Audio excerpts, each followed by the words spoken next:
Assalamualaikum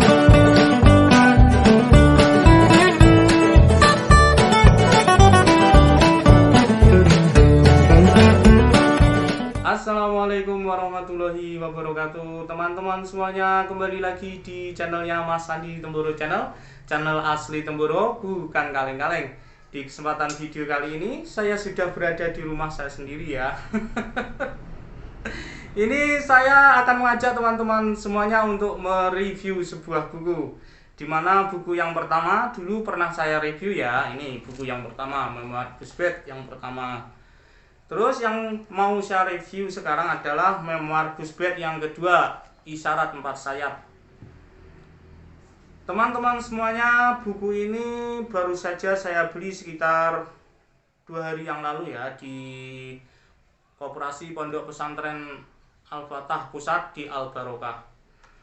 Untuk review kita yang pertama, kita akan mereview dimensinya ya, atau bentuk buku ini ya. Terus bentuk buku ini kita lihat dari ukurannya. Ukurannya adalah 13 kali 20 cm, 100 berapa ya? 164 halaman. Di sini ada teman-teman. Narasumber Kiai Haji Ubaidillah Akhror. Judul buku Memoir Gusbed 2 Isyarat Empat Sayap. Penyusun Abdul Syukur Hamirhan. Penyunting Dadang Budiana. Penata letak sampul dan ilustrasi Ubed Rofian. Pentaskrip Muhammad Gufron Rosidi. Perekam cerita Abu Bakar Al-Atiq. Pecatat cerita Muhammad Muas Muhammad Hilman. Pendokumentasi Muhammad Usman. Pendistribusi Koperasi Al-Barokah. Penerbit Temboro. Cetakan 1 Maret 2023. Dari covernya ya, selanjutnya ini covernya seperti ini ya teman-teman. Ini kayaknya jembatan Terangkil ya. Jembatan Terangkil ketika malam bulan purnama, ini bentuknya seperti ini. Ada sampan di sini, tapi ini tidak vlog sama gitu ya, sama jembatan Terangkil. Ilustrasinya aja ya, jadi lebih kelihatan lebih indah. Lagi bulan purnama, terus ada burung-burungnya di sini. Judulnya Memoir Gusbed 2 Isyarat Empat Sayap. Mungkin teman-teman yang belum kenal siapa Kiai Haji Ubaidillah Akhror, atau yang sering dipanggil dalam buku ini Gusbed, saya bacakan ya sekilas biodata Kiai Haji Ubaidillah Akhror.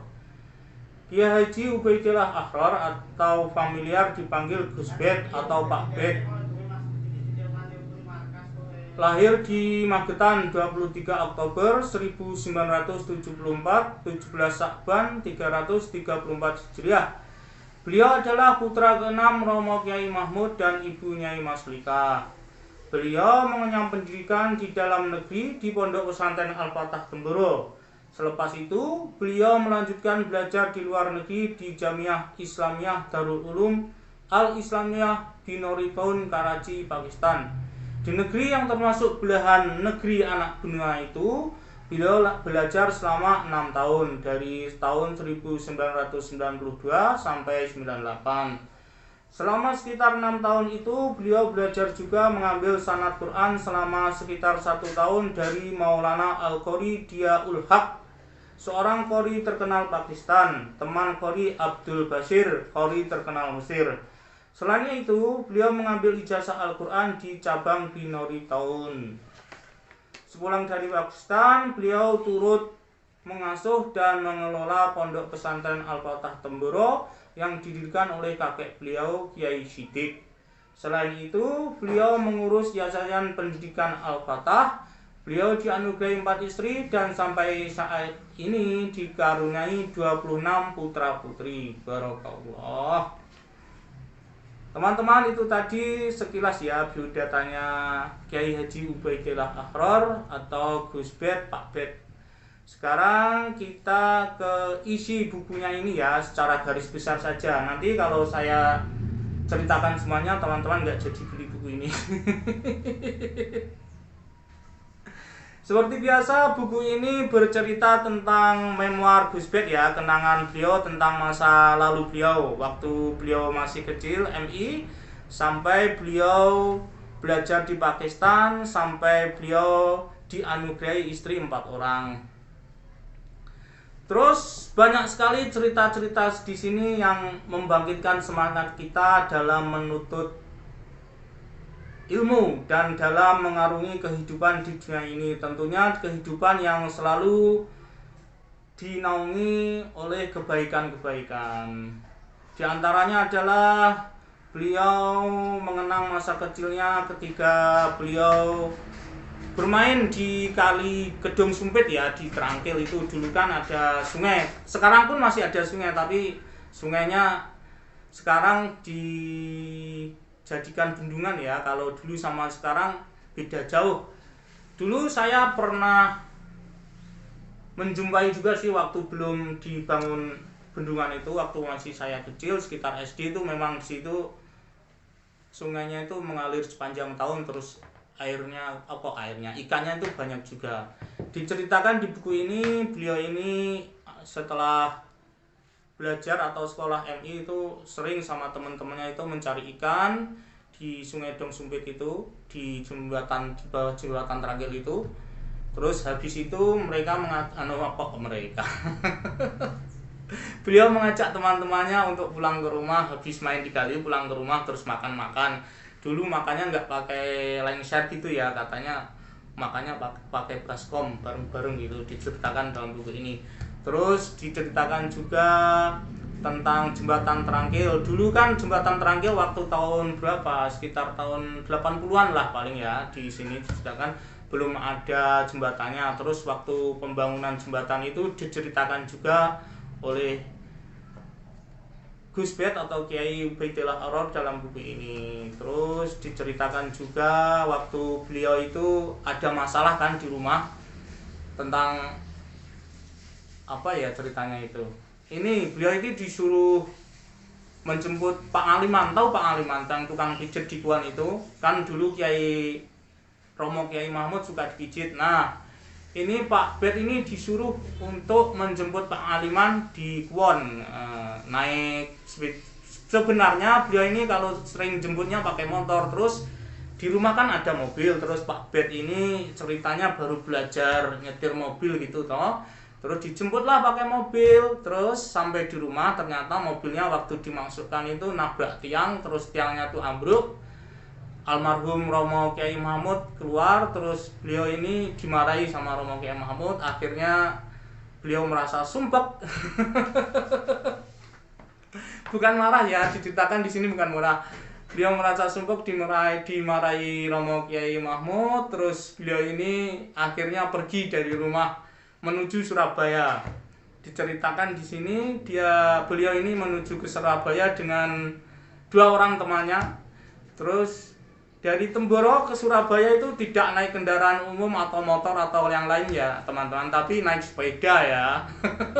Bayangkan Temboro Surabaya naik sepeda. Terus di Surabaya ada seminggu, terus katanya di buku ini pengen sempat kerja juga beliau di Surabaya, tapi nggak jadi karena dikasih nasihat oleh temannya ini yang menemani kabur dari rumah. Cerita selengkapnya teman-teman bisa baca di buku ini, seru pokoknya. Terus ada cerita juga waktu beliau belajar di Pakistan, mau dijodohkan dengan orang Pakistan dan Yaman, tapi beliau tolak. Terus yang paling seru adalah perjalanan beliau dalam menjemput 4 bidadarinya. Ceritanya itu panjang penuh liku. Teman-teman perlu membaca buku ini karena ceritanya seru. Perjalanan beliau dalam menjemput 4 bidadarinya atau 4 istrinya. Terus di akhir buku ini ada nasihat untuk teman-teman semuanya ya yang ingin melaksanakan masna salasa warubah atau poligami. Saya bacakan saja ya. Soalnya kalau saya gambarkan cara langsung tanpa membaca, takutnya nanti ada kesalahan-kesalahan.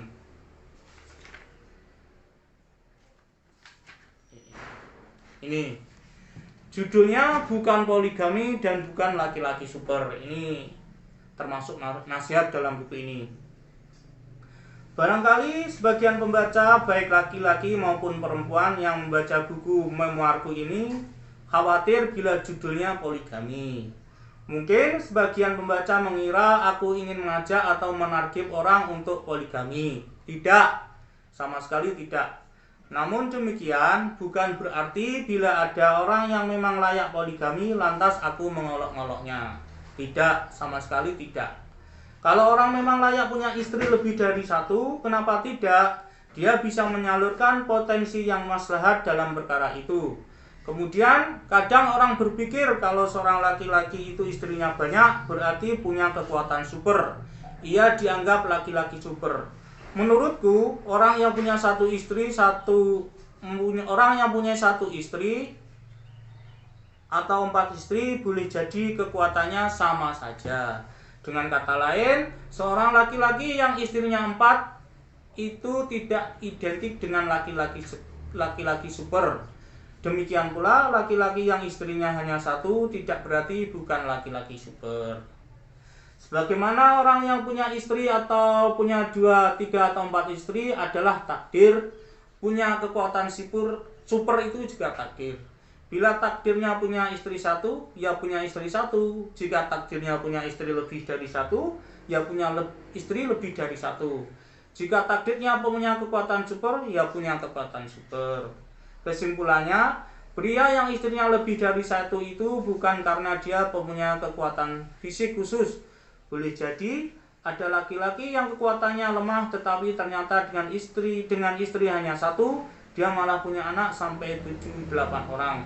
Meskipun kekuatannya lemah, kalau istrinya 4 mungkin dia bisa punya anak sampai 28-32 orang. Hal itu tidak lepas dari takdir. Oke teman-teman, itu sekilas nasihat dari buku ini ya. Terus saya bacakan nasihat yang lain. Pandanganku mengenai poligami, maksudnya pandangan Kiai Ubaidillah Ahror dalam buku ini ya teman-teman.